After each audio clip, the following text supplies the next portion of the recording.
ছাত্র গণ আন্দোলনে শেখ হাসিনা সরকারের পতনের পর সনাতন ধর্মাবলম্বীদের বাড়িঘর উপাসনালয়ে হামলা নিয়ে সামাজিক যোগাযোগ মাধ্যমে সম্প্রতি ব্যাপক প্রপাগান্ডা ছড়ানো হয়।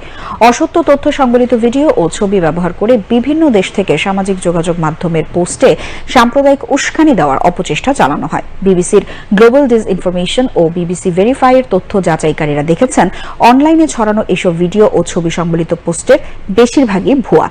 রিপোর্ট খালিদ হাসানের। ছাত্র জনতার ঐতিহাসিক গণ অভ্যুত্থানের মুখে শেখ হাসিনা সরকারের পতনের পর কিছু রাজনৈতিক নেতাকর্মীদের বাড়িঘরে হামলা ও লুটপাটের ঘটনা ঘটে। আওয়ামী লীগের রাজনীতির সাথে সংশ্লিষ্ট কিছু সনাতন ধর্মাবলম্বীর বাড়িঘরও এ হামলার শিকার হয়। কোনোভাবেই ধর্মীয় কারণে এসব হামলার ঘটনা ঘটেনি, কিন্তু ভারত সহ বিভিন্ন দেশ থেকে সামাজিক যোগাযোগ মাধ্যমে বিষয়টিকে সাম্প্রদায়িক রং দেওয়া হয়েছে বলে মনে করেন আন্তর্জাতিক গণমাধ্যমের তথ্য যাচাইকারীরা। And when I asked the man who built the school why it was burnt down, he said it had nothing to do with religious persecution. It's false. Bharat ছাড়াও আরো কয়েকটি দেশ থেকে সামাজিক যোগাযোগ মাধ্যমে মিথ্যা প্রপাগান্ডা ছড়ানো হয়। তাদেরই একজন ব্রিটিশ ডানপন্থী উগ্র রাজনৈতিক কর্মী স্টিফেন ইয়াকজলি লেনন। সামাজিক যোগাযোগ মাধ্যমে টমি রবিনসন নাম ব্যবহার করে ভুয়া প্রচারণা চালান তিনি।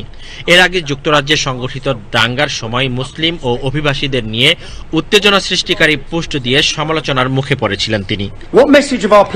এখন বাংলাদেশে সংখ্যালঘুদের উপর হামলা নিয়ে ভুয়া পোস্ট ও ভিডিও ছড়ানোয় যুক্ত ব্যক্তিদের সঙ্গে যোগ দিয়েছেন তিনি। সংখ্যালঘুদের উপর মুসলিমদের হামলার দাবি সংবলিত বেশ কিছু ভিডিওর তথ্য যাচাই করেছেন বিবিসির গ্লোবাল ডিসইনফরমেশন ও বিবিসি ভেরিফাইয়ের কর্মীরা। তারা দেখেছেন অনলাইনে এ নিয়ে ছড়ানো ভিডিও ও পোস্টগুলোর বেশিরভাগই ভুয়া। ভাইরাল হওয়ায় এমনই এক পোস্টে একটি মন্দিরের ছবি জুড়ে দাবি করা হয় এটিতে আগুন দিয়েছেন বাংলাদেশের ইসলামপন্থীরা। বিবিসি ভেরিফাইয়ে উঠে আসে চট্টগ্রামের নবগ্রহ মন্দির হিসেবে চিহ্নিত ভবনটি সহিংসতা চলাকালে অক্ষত ছিল। প্রকৃতপক্ষে আগুন জ্বলছিল কাছাকাছি থাকা আওয়ামী লীগের একটি দলীয় কার্যালয়ে। স্বপন দাস নামে ওই মন্দিরের একজন কর্মী জানান, আগুন দেয়া তো দূরের কথা, বরং স্থানীয় মুসলিম যুবকরা দিনরাত পালাক্রমে মন্দির পাহারা দিচ্ছেন। টমি রবিনসনের শেয়ার করা আরও একটি ভিডিওতে দেখা যায় একজন নারী তার বাড়িতে হামলার ঘটনায় স্বামীর জীবন বাঁচাতে আকুতি জানাচ্ছেন।